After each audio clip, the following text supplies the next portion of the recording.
Kien grazzi għal vuċi soda tal-Gvern Malti li flimkien mal-Greċja u l-Italja semmaw leħinhom biex it-tema tal-immigrazzjoni qed tkun inkluża fl-aġenda tal-Kunsill Ewropew li f'dawn il-jumejn qed jitlaqqa fi Brussell.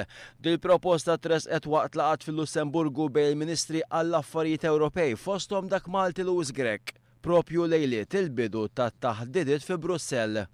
Waqt l-istess laqgħa deputat Prim Ministru Malti qal li l-konklużjonijiet f'dal-Kunsill Ewropew iridu jittieħdu fil-kuntest tal-isfidi li llum qed tiffaċċja l-Ewropa bl-influss kontinwu ta' dawn l-immigranti.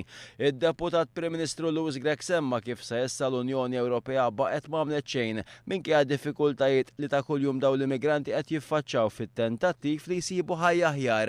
Bl-istess mod kellem il-Prim Ministru Joseph Muscat f'intervista ma' Sky News lejlet iż-żjara tiegħu fi Brussell għas-Summit Ewropew.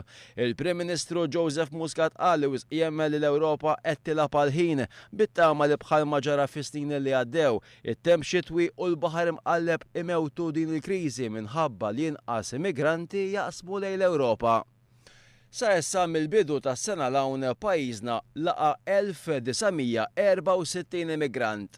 My feeling is that Europe is just playing for time.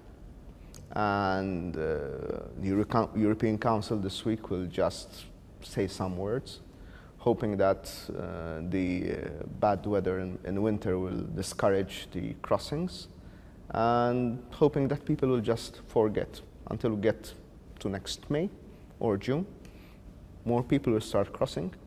More people will die. U għasmat li minħabba ċikontana kull sena pajjiżna jilqa' b'ekwivalenti għal 2 miljun immigrant li jitlu f'pajjiżi ferm ikbar minna bħal huma ir-Renju Unit u Franza.